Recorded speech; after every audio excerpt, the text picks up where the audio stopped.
Hello, good morning সবাইকে। সবাই কেমন আছেন? আশা করি ভালো আছেন। আমিও ভালো আছি। আজকেও আপনাদের সাথে একটা ছোট্ট ব্লগ ভিডিওর মাধ্যমে শেয়ার করব। এখানে এসেছি আমাদের বাড়িতে, যেহেতু গরমে মেয়ের স্কুল ছুটি দিয়েছে আর সেখান থেকে ওর মাসিরও স্কুল ছুটি হয়েছে, তাই ভাবলাম এই সুযোগে দুদিন ঘুরে আসি, যেহেতু মার মাঝে মধ্যে শরীর খারাপ হয়। তাও দেখতেও এসেছি। আর এখানে দেখুন আমাদের গ্রামে হাট বসে, সেখানেই বাবা মা গেছিলো, যেহেতু মেয়েরা এসেছে বাড়িতে, তাই নানান রকম ফল নিয়ে এসেছে। আর আমরা তো মিষ্টি টিষ্টি নিয়ে এসেছি এখানে, তাই ফল নিয়ে আসা হয়েছে, তরমুজ, কলা, আঙুর, আখ, তার সাথে আছে শসা, অনেক কিছুই আনা হয়েছে যেহেতু। আর বাবা বাজার করলে এইভাবেই বাজার করে।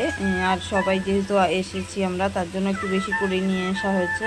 আর এখানে দেখুন আখ নিয়ে খাচ্ছিল, তাই মা বলছিল যে দেখো তোমার মেয়েরা যেরকম খেত ওরাও নিয়ে খাচ্ছে, এই হচ্ছে ব্যাপার। আর এই সব দিন কিন্তু ক্যামেরাবন্দি হয়ে থাকলো, এটা কিন্তু এমনই একটা, সবাই না থাকলেও ওই ভিডিওটা থেকে যাবে। খুবই একটা ভালো পদ্ধতি যে ক্যামেরার মাধ্যমে এই দিনগুলো রেখে দেওয়া যায়।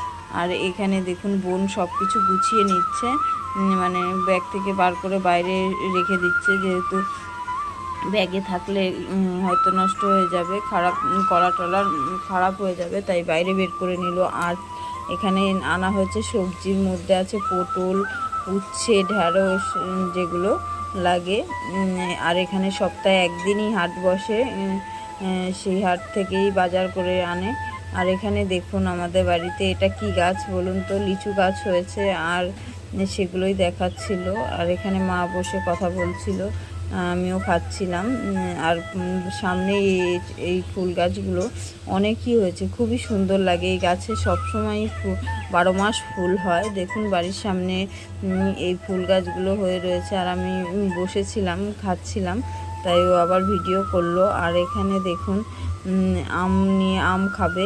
বাড়িতে এত আম হয়েছে আমাদের বাড়িতেও, কিন্তু এখন আম নিয়ে এসেছে, এখনও তো পাকেনি। আমাদের বাড়িতে বলতে আমার শ্বশুর বাড়িতেও আম হয়েছে। এখানেও দেখুন আমরুপালি গাছে আম হয়েছে, আরেকটা গাছেও আম হয়েছে। আর এখানে আম পাকেনি, আর এখান থেকে বাজার থেকে পাকা আম কিনে নেওয়া হয়েছে। গাছের আম তো সবসময় পরেই পাকে। আর এই আম হালকা টকও ছিল, আর মেয়েদের বায়না খাবে দেখুন। দেখুন তবে খেতে মোটামুটি ভালোই ছিল। আর এখানে দেখুন আম খেয়ে দিয়ে এখানে ও কী যেন একটা বলছিল যে, আর এই সব দিন কিন্তু সব কিছুই চলে যাবে, এই দিনটা কিন্তু আর ফিরে পাবো না, তাই ক্যামেরাবন্দি হয়েছিল। এই চাকুটা আমি বাড়ি থেকে নিয়ে এসেছি, যেহেতু নিরামিষ চাকু, তাই ওকে